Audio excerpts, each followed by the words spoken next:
But yeah, so here's our modern energy chart. We are used to this. See, we're used to seeing this.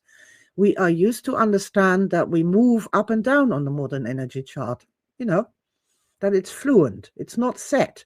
You are not born at -7 and stay -7 for the rest of your life. You go up and down. Everybody does. Even people who everybody calls they're always angry or whatever. They're not. They go up and down the chart. And we know that. However,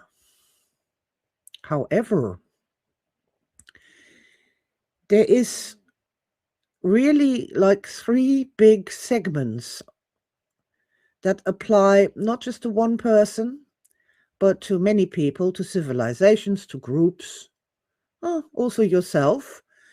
And they have to do with the energy average, where you're spending most of your time, where you're spending most of your doing, your thinking, your judging, where you're hanging out.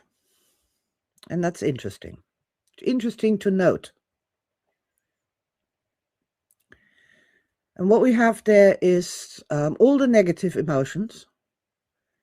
And negative emotions happen when there's something wrong. Something is wrong.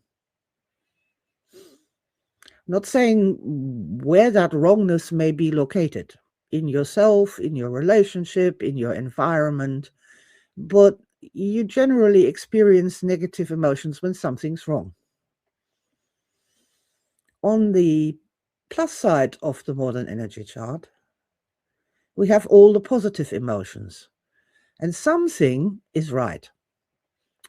Might not be everything, not by a long shot, but something feels a little bit righter.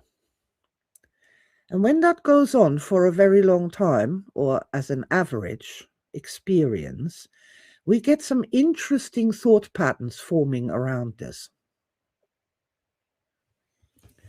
Now, in modern science is this belief that the cosmos, the universe, the all there is, the great creative order, as I like to call it, is entropic in nature, meaning it becomes more and more eroded, more and more stress broken up, ground into fragments until there's only nothing left at the end. And they believe that. And many of them support it with the second law of thermodynamics, which states that entropy is something that is inevitable in a closed system. Now, it happens to be that the cosmos isn't a closed system, so, you know, we can disregard that. Because if you look around at the cosmos, if you will, what you will find is that it is coherence seeking.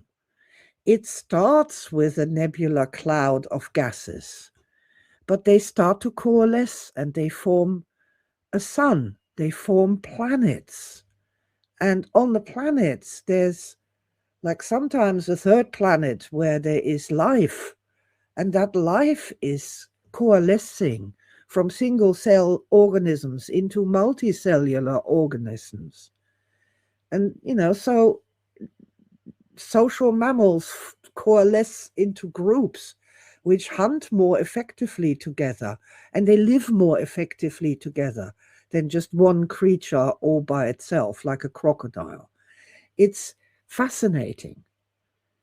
And this coherence seeking of the cosmos, I think that's a thing.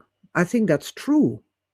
I think that when we are higher on the energy chart, we are more in a good position to see what's true and what isn't. So the cosmos is seeking coherence. That's sort of something, it's moving in that direction of coherence rather than dissolving into entropy. And I think that's quite intriguing. And then we have this. God hates me. God is nasty and horrible. That is a different way of saying the same thing, that the cosmos is entropic. On the other side, God loves me. And I like to say about this, something is right. It feels right. There's good emotions associated with it.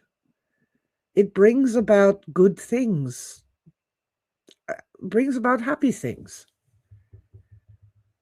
And I would propose, this is we're getting here now, that coherence is good and right. And I believe that we have a built-in coherence detector, and that's our emotions. And that they're not there to confuse us or make us incoherent or make us stupid. Not at all. That's just sort of a weird side effect that's happened somehow along the line. But what they're really for is to draw us forward towards this universal coherence. That we're supposed to be using our emotions to guide us through life, directly guide us to what's right for us personally and what's wrong. So that's my thing. I believe that the cosmos is coherent, and that this coherence, this desire for harmony, this desire for coming together, for becoming more than you were before by yourself, that is an attractor, a real attractor in the cosmos, and that we move towards it, and that our positive emotions are the way to do that. And this pull, this attraction pull, and I really want you to think of it like a magnet pulling you forward, a magnet that is attracting you, pulling you forward in the right direction. That thing, I saw that when we first started to do EMO, energy in motion, and I put that in the training manual. I said, you don't have to do this alone. Getting energy to flow better in somebody else's energy body. The great creative order, energy wants to flow. It loves to flow. It needs to flow. All we have to do is encourage that, because that's the way the cosmos functions. That flow thing is what the cosmos wants to do. And that's what I mean here by the coherence attractor. There is an attractor that attracts human beings towards coherence, towards harmony, towards beauty, towards love, towards better feelings.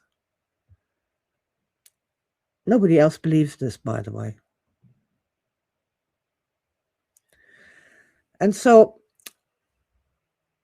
I came across this a long time ago, but it's very relevant at the moment for my star matrix scientists, for my star scientists, my modern energy scientists. How do we use our coherence detector? How do we know which way to go in life? And it starts with attraction. And that's the handprint. That's the sign from God, if you want to call it that. That's the invitation from the cosmos. It attracts you to something.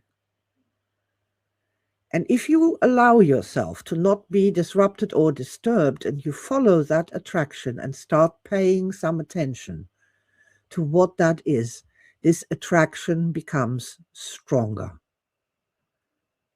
And as that attraction becomes stronger, it pulls you forward with it. You don't have to run, you don't have to struggle up a mountain, you don't have to fight, you don't have to self-mutilate. It is actually pulling you forward into fascination. And if you allow that to happen, and you don't block it off, you don't back away, you don't get scared, and really go with it, then we've got that final step as fascination just turns into unconditional love. And that doesn't mean getting married to the daisy or to have sex with it. It just means that your connection with that which you are fascinated by has become as coherent as it can possibly be. And that is absolutely beautiful. When that happens, that's when we have our star events. That's when we evolve. That's when we have this threshold shift, the eureka moment. That's when that happens. So, coherence. I've started to think to myself, it's very hard to say to people, oh, love should be your goal. It's a very hard thing to think about, or to get out of that thinking of what love is with romance and sex and all of that. But coherence. If we make coherence the goal, try to get away from incoherent things. Try to improve coherence in our doings, our environments, in our relationships, then I think we have a straightforward way to move forward and use that pull from the cosmos itself, which does love that. It loves coherence. It wants more coherence from us. If we can follow with that, then we can get to our next star faster, more elegantly, and with more delight, with the help, the wind beneath the wings, as it were. This attractiveness from the cosmos is the wind beneath our wings. And that's what I wanted to offer you today, guys, as an idea. As a concept, as a lens, and possibly even sometimes you might meet somebody who doesn't like to talk about love or energy, but they might understand what you mean about coherence versus incoherence. I find it, yeah, it was a really nice presentation, Sylvia. I loved it. Thank you. Oh, I was thinking of when you were talking, I was thinking about coherence being like a nice steady drum beat compared to, like the ECG readings of a heart attack.